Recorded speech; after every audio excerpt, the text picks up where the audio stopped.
The Awakening. The Concordat had ruled the known galaxy for 15,000 years. 7 advanced species bound in peaceful cooperation, they had spread their harmonious civilization across 3 spiral arms. The ethereals, with their mastery of energy fields, maintained the vast communication networks. The biomechanical Vexari designed living ships that could traverse the void between stars. The crystalline Luminar processed and stored the collective knowledge of 100,000 worlds. The gas-based Nimbari controlled atmospheric systems on countless planets. The aquatic Selk managed oceanic ecosystems. The insectoid hive mind coordinated resource distribution with perfect efficiency. And the telepathic Cineri maintained diplomatic relations between all. Perfect harmony, perfect order, perfect peace, until they found Earth. High Counselor Thrix, a Cineri whose translucent skin pulsed with neural light patterns, floated at the center of the observation chamber.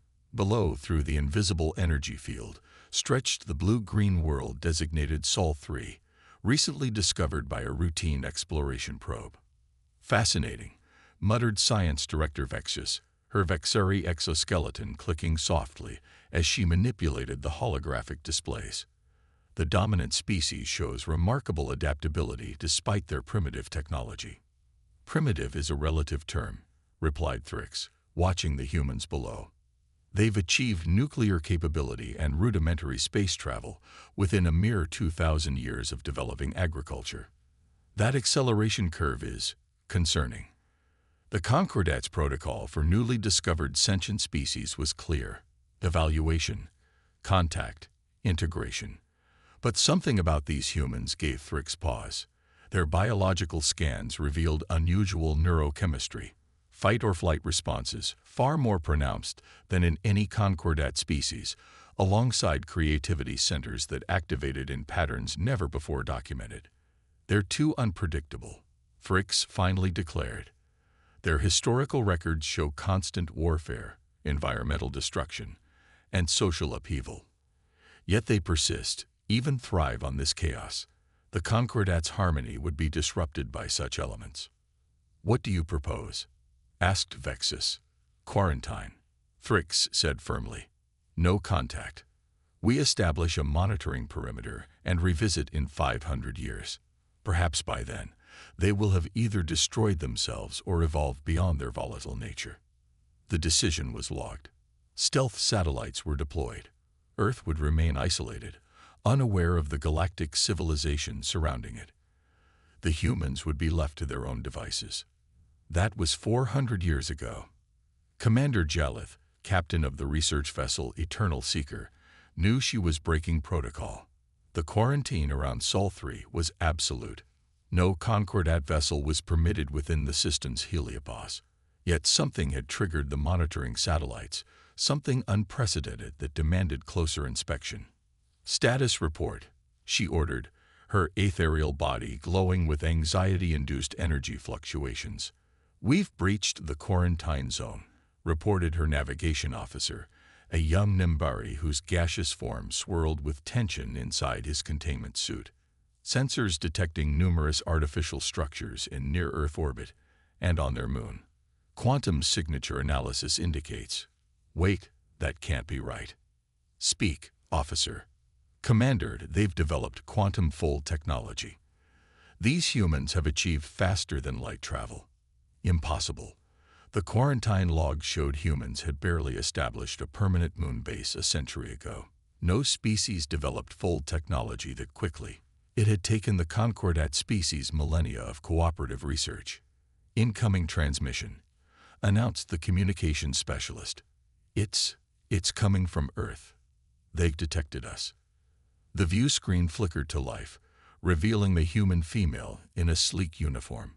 Her dark hair was pulled back tightly, accentuating sharp features and penetrating eyes that somehow seemed to assess each bridge officer simultaneously. Concordat vessel, this is Commander Elena Reyes of the Earth Defense Force. You are in violation of your own quarantine protocols. Please state your intentions. The bridge fell silent. The human spoke perfect Concordat standard, the unified language of all 7 species. How do you know who we are? Jalith finally managed. A slight smile crossed the human's face. Just because you've been watching us doesn't mean we haven't been watching you. We've been intercepting your communications for centuries. The quarantine was only effective in one direction.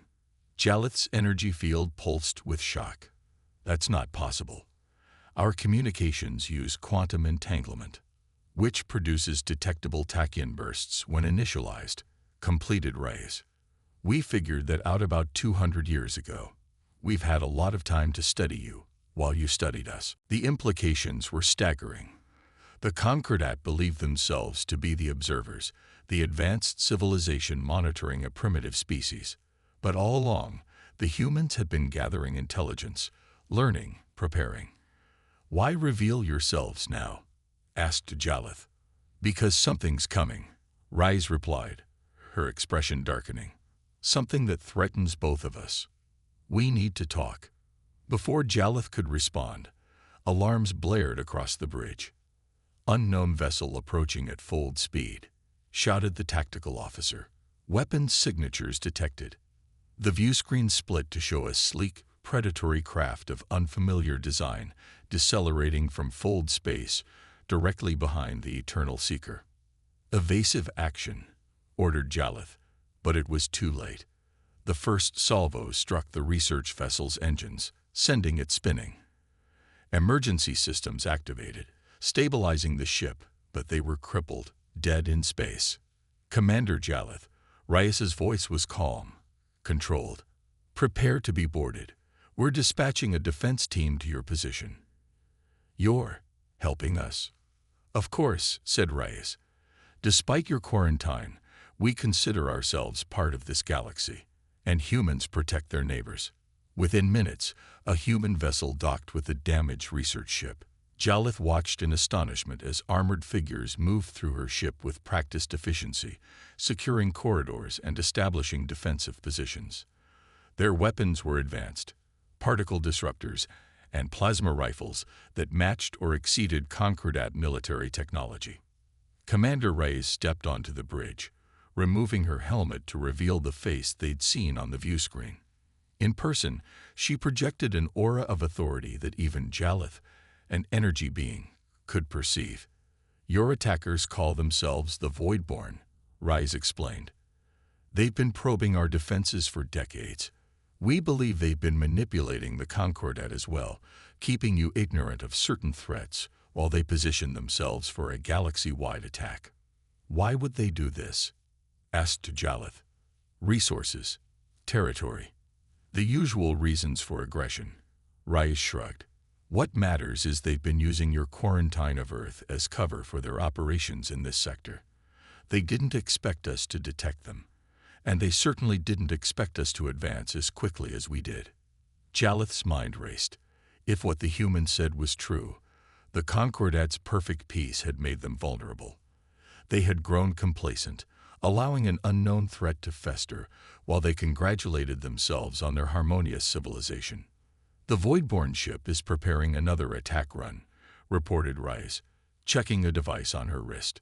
My team has temporarily repaired your primary shields, but your weapons systems are offline. We're a research vessel, explained Jalith. We have minimal defensive capabilities.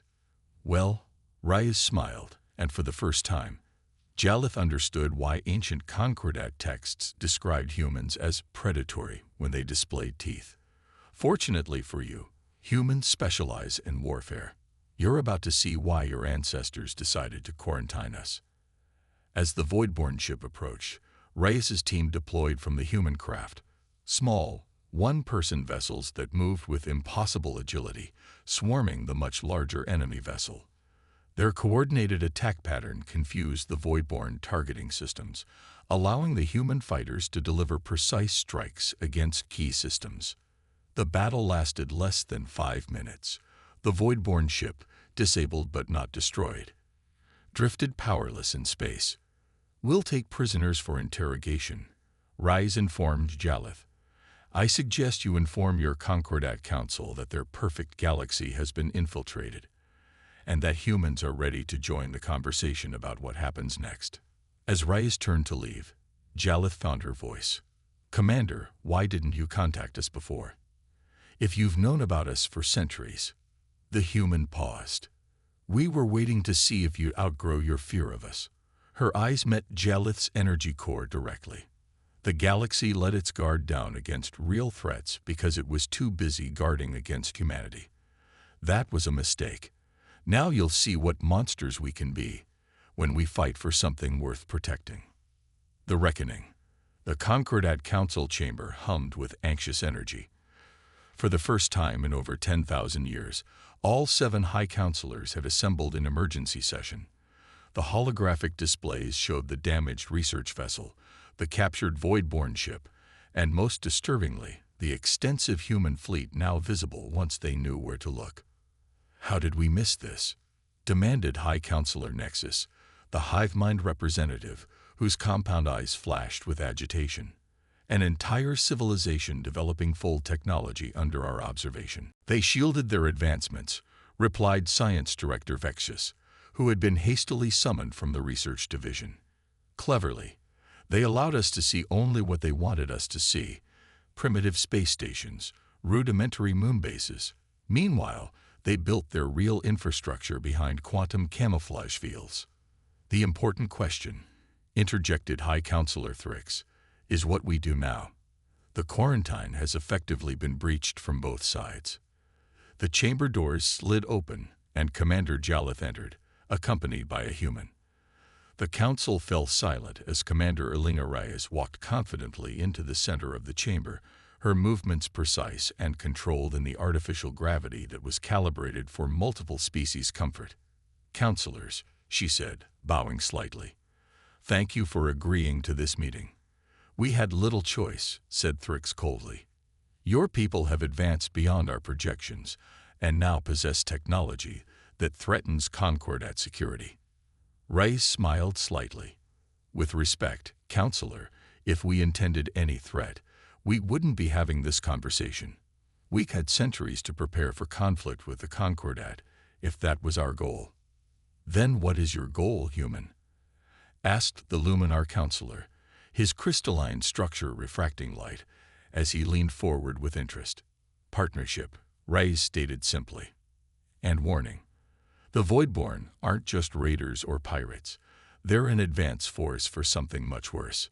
She activated a holographic projector of her own, displaying images that caused several counselors to recoil.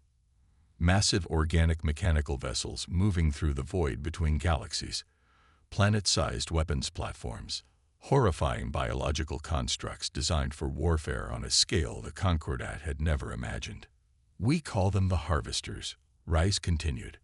"The Voidborn are their scouts, sent ahead to assess resistance and sabotage potential threats.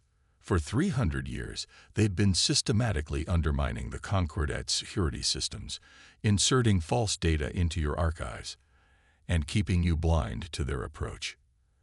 And you expect us to believe that humans, whom we quarantined for their warlike tendencies, are now our saviors," scoffed Nexus. "I expect you to recognize a common enemy," Reyes countered. "Those warlike tendencies you feared.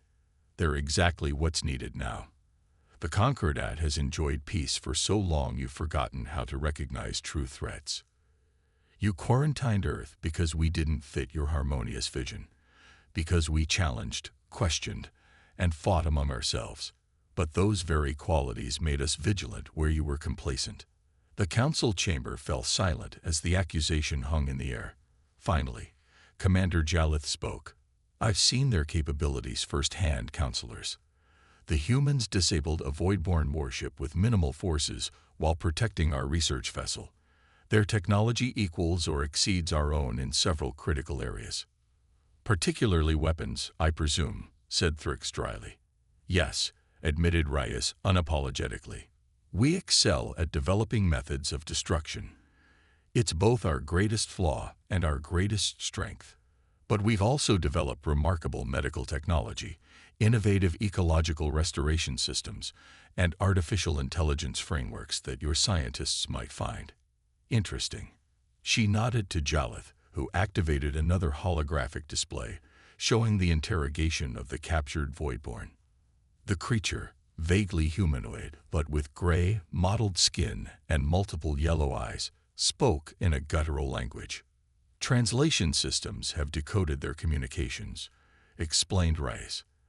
The Harvester fleet will arrive within 2 years. The Voidborn have already compromised key Concordat defense systems and established hidden bases in 17 sectors. If this is true, said the Sulk counselor, whose aquatic containment field rippled with concern, then the Concordat faces an existential threat. Not just the Concordat, corrected Reyes. All life in this galaxy. The Harvesters don't conquer, they consume. Entire planets stripped of resources, populations harvested for biological components, stars tapped for energy until they collapse. We've recovered enough data from Voidborn communications to know they've done this in 3 galaxies before ours. The council chamber erupted in overlapping conversations, each species reacting according to their nature. The High-Mind representatives clicked rapidly to each other. The Ethereal's energy patterns fluctuated wildly. The Luminar's crystalline structures vibrated in distress frequencies. Enough, commanded Thrix, restoring order. Commander Reyes, what exactly are you proposing? An alliance, she replied simply. Humanity joins the Concordat as equals, not subjects. We contribute our defensive capabilities and strategic expertise. You contribute your vast resources and coordination systems. Together, we prepare for war.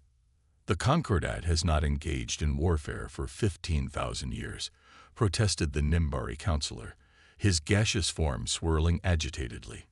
Then it's fortunate you have us at Reyes, because the Harvesters don't care about your peaceful history. They only understand force, and humanity specializes in force. 3 days of intense negotiations followed. The human delegation, led by Reyes, presented evidence so compelling that even the most skeptical counselors couldn't dismiss it.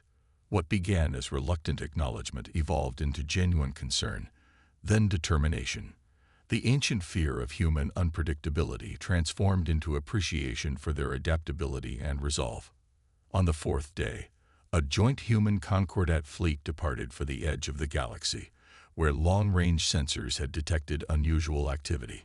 Commander Reyes stood on the bridge of the Concordat flagship alongside High Counselor Thrix, whose initial coldness had given way to cautious respect.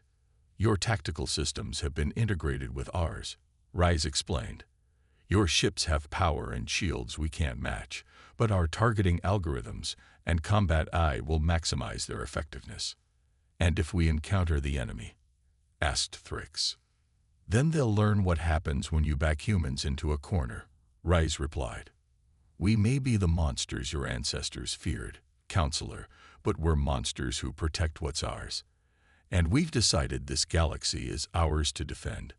The joint fleet dropped out of Fold space near a massive asteroid field where Voidborn activity had been detected. Immediately, sensors detected dozens of enemy vessels concealed among the rocks. They're powering weapons, reported the tactical officer. All ships, Battle Formation Delta, ordered Reyes calmly. Initiate Combat Protocol Artemis. What followed astonished even the veteran Concordat officers. The human vessels moved with seemingly reckless aggression, diving directly toward the larger Voidborn ships. But their movements were precisely calculated, drawing enemy fire while Concordat vessels delivered devastating energy bursts from optimal positions. Human-designed combat drones swarmed through the battlefield, neutralizing Voidborn defensive systems before larger weapons could target them. Thrix struggled for words as he watched the battle unfold. Organized chaos, supplied Reyes. Humanity's specialty. The battle lasted less than an hour. The Voidborn base, hidden inside a hollowed-out asteroid, was captured largely intact, providing invaluable intelligence on the coming Harvester fleet. As Concordat and human forces secured the facility, Reyes and Thrix walked through the captured command center. I understand now, said Thrix quietly, why our ancestors feared you. Oh, Reyes raised an eyebrow. You are what we might have been, before we chose perfect harmony over all else. You kept what we sacrificed. The drive, the ambition, the willingness to destroy in order to create. Those qualities almost destroyed us many times, admitted Reyes. But they also saved us. When Earth faced extinction-level crises, climate collapse, resource depletion, pandemic diseases, we didn't peacefully accept our fate. We fought, adapted, and overcame. Frix's neural patterns pulsed thoughtfully. Perhaps the Concordat requires both approaches, harmony and disruption in balance. That's why we need each other, agreed Reyes. Your stability tempers our chaos. Our adaptive strength reinvigorates your stagnation. 3 months later, the formal treaty was signed. Humanity became the 8th species of the Concordat, equal in status but unique in function, while the original 7 maintained their roles in governance, infrastructure, and knowledge preservation. Humans assumed responsibility for defense and security. Earth's quarantine was lifted. Cultural exchange began, tentatively at first, then with increasing enthusiasm as each side discovered unexpected commonalities and complementary differences. Human creativity sparked a renaissance in Concordat art and philosophy. Concordat technology accelerated human medical and environmental sciences. 1 year later, when the first Harvester scout ships appeared at the galaxy's edge, they encountered not a peaceful, complacent civilization ripe for conquest, but a unified force incorporating the best qualities of 8 distinct species. In the command center of the massive defense platform, humanity's shield, Commander Reyes watched the approaching enemy with calm determination. The galaxy let its guard down, she murmured to herself, but now its monsters are awake. Beside her, Frix's neural patterns formed what Reyes had learned was the Ceneri equivalent of a smile. And the Harvesters, the counselor replied, are about to learn what we now understand. That humanity's monstrous qualities are precisely what this galaxy needed. As the first Harvester ships came into range, Reyes gave the order to engage. Across the defensive line, human tacticians directed Concordat energy weapons with deadly precision. The biggest threat the galaxy had ever faced was about to encounter its most formidable defenders. Humans fighting not just for themselves, but for a civilization they had claimed as their own. The monster had been unleashed, and the galaxy would never be the same.